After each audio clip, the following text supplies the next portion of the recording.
বিসমিল্লাহির রহমানির রহিম। আজকের ভিডিওতে আমরা দেখব পাইথন প্রোগ্রামিং ল্যাঙ্গুয়েজ ব্যবহার করে কিভাবে একটি পূর্ণাঙ্গ মেশিন লার্নিং প্রজেক্ট ইমপ্লিমেন্ট করা যায়।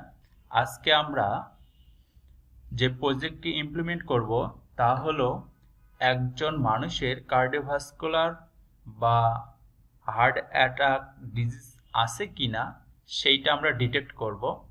এই কারণে আজকের প্রজেক্টের আমরা নাম দিয়েছি this project classify a person as having a cardiovascular disease or not.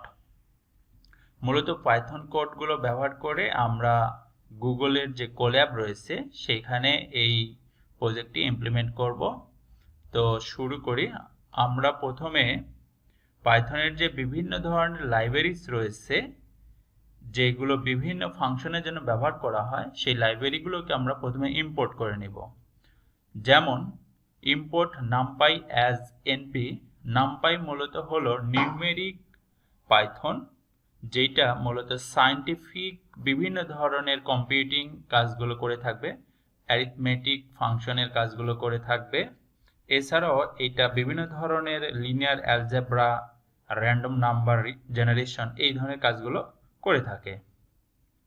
এরপর আমরা ইম্পোর্ট করেছি প্যান্ডাস নামে আরেকটি লাইব্রেরি, যেটা খুবই ইম্পর্টেন্ট একটি লাইব্রেরি পাইথনের জন্য, যেটাকে আমরা বলে থাকি ওপেন সোর্স ডেটা অ্যানালাইসিস এবং ম্যানিপুলেশন লাইব্রেরি, যেটা মূলত ডাটা অ্যানালাইসিস করবে এবং ডাটা স্ট্রাকচার নিয়ে কাজ করবে, যেটাকে আমরা শর্টে পিডি হিসেবে নিয়েছি। এরপর রয়েছে সিবর্ন নামে আরও একটি লাইব্রেরি, যেটা একেবারেই খুবই গুরুত্বপূর্ণ সিবর্ন লাইব্রেরি। এইটার সাহায্যে মূলত আমরা ডাটাগুলোকে ভিজুয়ালাইজেশন করতে পারবো এবং এইটা মূলত ডাটাকে বিভিন্ন ধরনের প্লট আকারে আমাদেরকে এখানে শো করবে, অর্থাৎ বিভিন্ন ধরনের প্লট যেমন লাইন প্লট, এরপর বার প্লট, এই ধরনের বিভিন্ন ধরনের প্লট আকারে ডাটাকে ভিজুয়ালাইজেশন করার জন্য আমরা এই সিবর্ন লাইব্রেরিটা ইম্পোর্ট করে নিয়েছি। এরপরে রয়েছে ইম্পোর্ট ম্যাথ প্লট, অর্থাৎ ম্যাথ প্লট এটিও এক ধরনের ডাটা ভিজুয়ালাইজেশন লাইব্রেরি হিসেবে কাজ করবে, যেখানে বিভিন্ন ধরনের চার্টের মাধ্যমে ডাটাগুলোকে ভিজুয়ালাইজেশন করবে, যেমন লাইন চার্ট, বার চার্ট, এই ধরনের বিভিন্ন ধরনের চার্ট আকৃতিতে আমাদেরকে ডাটাগুলোকে ভিজুয়ালাইজেশন করে দেখাবে। এরপরে আমরা মূলত যে ডাটা সেট নিয়ে কাজ করব সেই ডাটা সেটটিকে আমরা এখানে আপলোড করব, অর্থাৎ গুগলের কোল্যাবে পাইথন কোডের মাধ্যমে আমরা এখানে আপলোড করব। ইতিমধ্যে আমি সকল কোড এখানে রান করে রেখেছি, এখানে আপলোডও করা হয়েছে, যেইখানে আমরা ৭০,০০০ ইনফরমেশন বা ডেটা সেট রয়েছে এমন একটি ডাটা সেট নিয়ে কাজ করব। মূলত এই ডেটা সেটে আমাদের ৭০,০০০ ইনফরমেশন রয়েছে, সেটাকে আমরা এখানে upload equal to files dot upload এই ফাংশন বা কোডের মাধ্যমে আপলোড করেছি, যেটা কার্ডিও নামে রয়েছে এবং সিএসভি ফাইল ফরম্যাট কমা সেপারেট ভ্যালুস এই ফরম্যাটে রয়েছে। এরপরে আমরা সেই ডেটা সেটকে এখানে স্টোর করেছি DF equal to PD dot read CSV, অর্থাৎ ডিএফটা হলো মূলত ডেটা ফ্রেম, অর্থাৎ সেই ডেটাগুলো কিভাবে রয়েছে, কোন আকৃতিতে রয়েছে সেটাকে বোঝানোর জন্য ডিএফ হিসেবে নেওয়া হয়েছে ডেটা ফ্রেম, অর্থাৎ এটি স্প্রেডশিট বা এসকিউএল এর যে টেবিল যেমন থাকে, এসকিউএল কোয়েরি করলে যেমন আমরা টেবিল পাই, ওই ধরনের ডেটা সেটগুলো রয়েছে। এরপরে আমরা সেই ডেটা সেটকে প্রথম 7টি ডেটা সেট দেখার জন্য একটি কমান্ড ব্যবহার করেছি df.head7, অর্থাৎ আমরা এখানে 7 সংখ্যা উল্লেখ করেছি, অর্থাৎ প্রথম 7টি ডেটা সেট দেখাবে। তো সেটি দেখানোর জন্য আমরা এই কোড ব্যবহার করেছি এবং এটার আউটপুট এসেছে যে আইডি থেকে শুরু হয়েছে, আইডি, এজ, জেন্ডার, এইভাবে আমরা কার্ডিও পর্যন্ত অর্থাৎ 13টি টোটাল আমরা কলাম পেয়েছি এবং সেইখানে টোটাল আমাদের ৭০,০০০ এই ধরনের ডেটা সেট রয়েছে। আমরা 13টি কলাম এবং ৭০,০০০ রো পাবো। এরপরে আমরা টোটাল কতগুলো ডেটা সেট রয়েছে, কয়টি রো কলাম রয়েছে এটি দেখার জন্য df.shape নামে আরো একটি কোড অ্যাপ্লাই করেছি, যেখানে দেখা যাচ্ছে এই ডেটা সেটে টোটাল ৭০,০০০ রো এবং 13টি কলাম রয়েছে।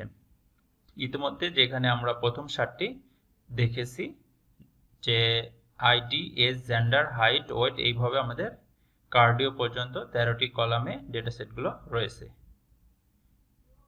এর পরের কোডে আমরা ব্যাখ্যা করেছি যে এখানে এই যে 70,000 ডেটা সেট রয়েছে, এই ডেটা সেটগুলো যে 13টি কলামে বিভক্ত, সেগুলোর মধ্যে কোনো একটি ডেটা সেটে কোনো তথ্য নাল রয়েছে কিনা সেটি দেখার জন্য আমরা একটি কোড ব্যবহার করেছি, df.isNull.sum, অর্থাৎ সেই ডেটা সেটে কোথাও কোনো কলাম 0 রয়েছে কিনা সেটি দেখার জন্য আমরা এটি ব্যবহার করেছি, যে কোথাও আমাদের এখানে নাল নাই, অর্থাৎ 0 নেই।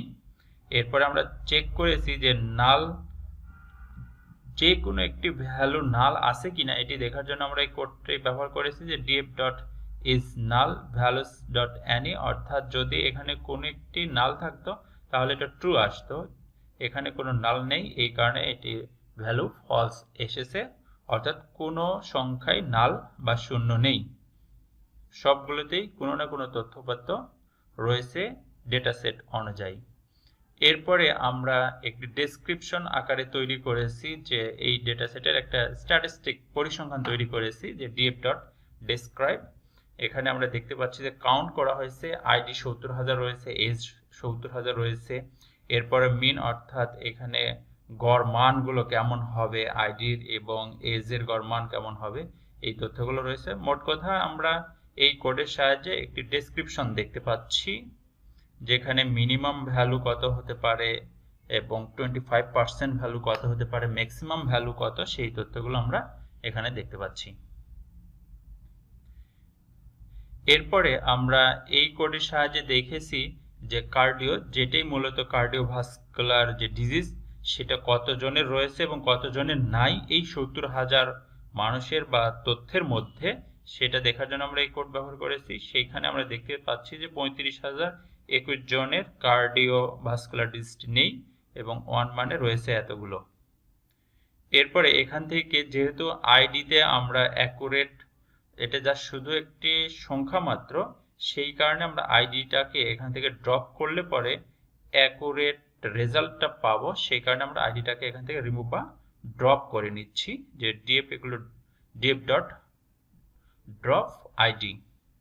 এরপরে আমরা আইডি ছাড়া এটাকে প্রিন্ট করছি df.head7, অর্থাৎ আমরা ড্রপ করার পরে আমরা ডাটাকে প্রিন্ট করে বা দেখে নিচ্ছি যে হ্যাঁ এখানে আর আইডিটা নেই, এর পর থেকে এস থেকে শুরু করে কার্ডিও পর্যন্ত রয়েছে। এরপরে আমরা ভিজুয়ালাইজ করেছি ডাটাগুলোকে কার্ডিও অনুযায়ী, অর্থাৎ কার্ডিওভাস্কুলার অনুযায়ী। সিবর্ন, ইতিমধ্যে আমি বলেছি যে সিবর্ন হলো ডাটা ভিজুয়ালাইজেশন করবে, এটা বিভিন্ন ধরনের প্লট আকারে, যেমন এখানে আমরা জেন্ডার এবং কার্ডিওর মধ্যে একটি প্লট তৈরি করেছি এই কোডের মাধ্যমে, যেখানে দেখা যাচ্ছে যে 1 মেন এবং 2 হলো ওমেন। এই দুই প্লটে আমরা কার্ডিও 0 এবং 1 এর একটা অনুপাত দেখতে পাচ্ছি এই কোডের সাহায্যে। এরপরে আমরা যেহেতু এজটা ডেজে রয়েছে, অর্থাৎ দিন হিসাবে এজ রয়েছে, আমরা যদি একটু এখানে লক্ষ্য করি, আমাদের প্রথম যে আমরা 7টি ডাটা দেখেছিলাম সেইখানে গেলে পরে আমরা দেখব যে এজগুলো ডে হিসেবে রয়েছে। তো এই এজটাকে আমরা বছরে কনভার্ট করার জন্য এই কোডটি ব্যবহার করেছি,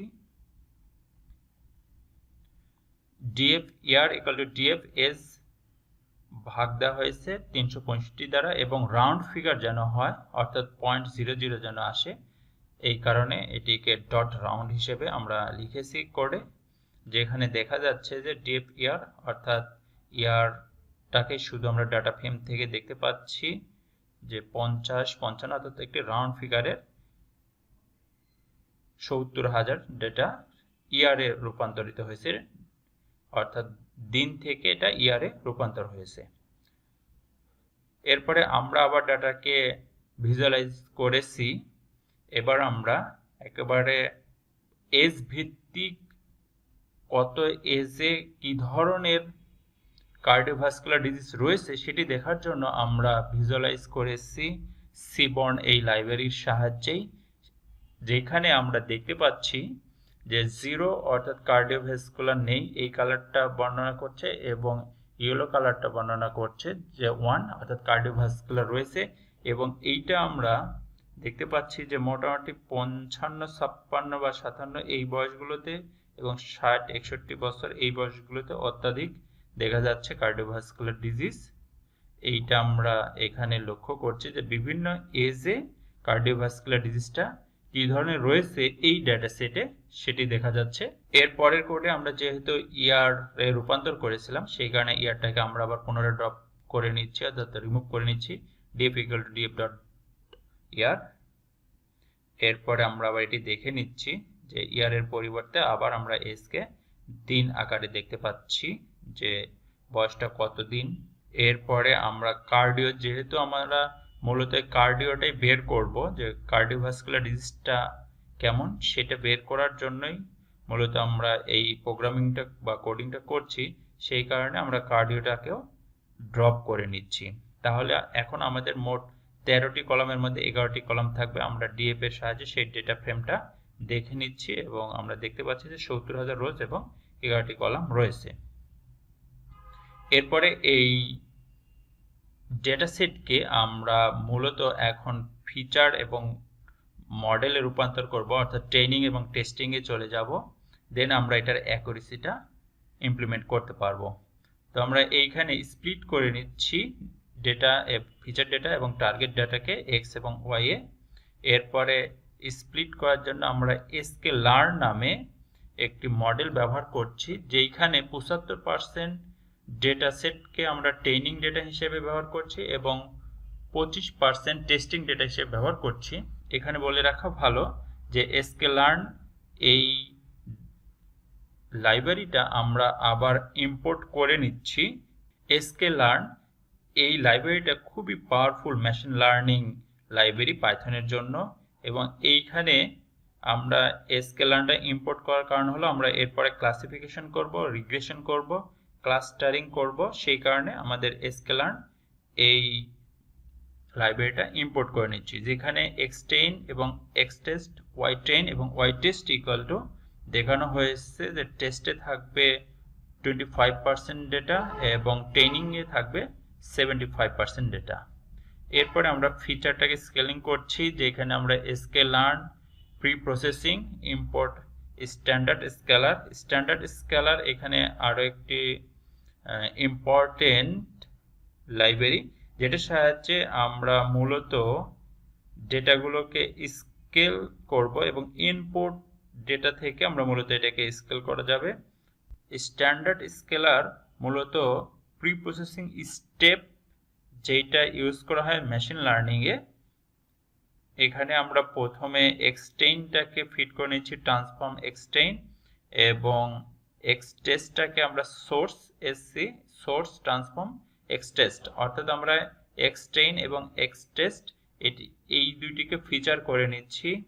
এরপরে আমরা রিকোয়ার্ড যে আরও লাইব্রেরি লাগবে এই স্কেলিং করার জন্য বা ফিচার করার জন্য, সেই লাইব্রেরিগুলোকে আমরা ইম্পোর্ট করে নিচ্ছি, যেমন এসকে লার্ন।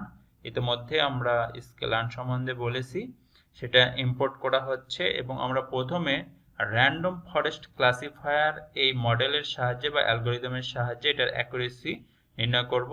সে কারণে আমরা র্যান্ডম ফরেস্ট ক্লাসিফায়ার এই অ্যালগরিদমটি ইম্পোর্ট করে নিচ্ছি, এবং এই র্যান্ডম ফরেস্ট ক্লাসিফায়ার এই অ্যালগরিদমটি মূলত বিভিন্ন ধরনের ডিসিশন ট্রি ব্যবহার করে ক্লাসিফাই করে থাকে। এর পরের কোডে আমরা ক্লাসিফিকেশন করার জন্য র্যান্ডম ফরেস্ট অ্যালগরিদমের সাহায্যে আমরা ক্লাসিফিকেশনে স্যাম্পল 1000 এবং ফিচার 10 ব্যবহার করেছি। এরপরে আমরা স্প্লিট করেছি টেস্টিং এবং ট্রেনিং ডাটাকে এক্সটেইন, এক্সটেস্ট এবং ওয়াই ট্রেন, ওয়াই টেস্ট হিসেবে। এরপরে আমরা র্যান্ডম ফরেস্ট ক্লাসিফায়ারে ইতিমধ্যে বলেছি যে এটি বিভিন্ন ধরনের ট্রি ডেভেলপ করে মূলত ক্লাসিফাইটা করে। এখানে আমরা 100টি ব্যবহার করেছি কোডে। এরপরে এইটিকে আমরা ট্রেনিং ডেটা হিসেবে ব্যবহার করেছি র্যান্ডম ফরেস্ট ক্লাসিফায়ারটি, যে RF random forest model dot fit x10 y10 আমরা দেখতে পাচ্ছি যে র্যান্ডম ফরেস্ট ক্লাসিফায়ারটি ইম্পোর্ট হয়েছে। দেন আমরা এটাকে প্রেডিকশনে নিচ্ছি যে টেস্টিং ডাটা প্রেডিকশনে কোড ব্যবহার করা হয়েছে y prediction equal to random forest model dot predict x test। এরপরে আমরা অ্যাকুরেসিটা নির্ণয় করেছি ডেটা সেটে যে accuracy equal to random forest model dot score x test y test print accuracy অর্থাৎ অ্যাকুরেসিটা কেমন হবে আমরা এখানে দেখছি যে অ্যাকুরেসিটা 0.89 অর্থাৎ 89% অ্যাকুরেসি অর্থাৎ মোটামুটি ভালো অ্যাকুরেসি রয়েছে র্যান্ডম ফরেস্ট ক্লাসিফায়ারের সাহায্যে আমরা এই ডেটা সেটে দেখতে পাচ্ছি।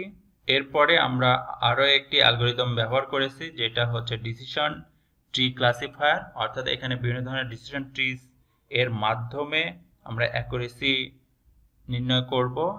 ডিসিশন ট্রিজ ক্লাসিফায়ারটিকেও আমরা ডাটা মডেল এবং ট্রেইনিং হিসেবে ব্যবহার করছি এই কোডে train the model on the training data decision tree classifier. এরপরে আমরা এইটাকে প্রেডিকশন করার জন্য এই কোডটি ব্যবহার করেছি decision tree classifier dot predict x test.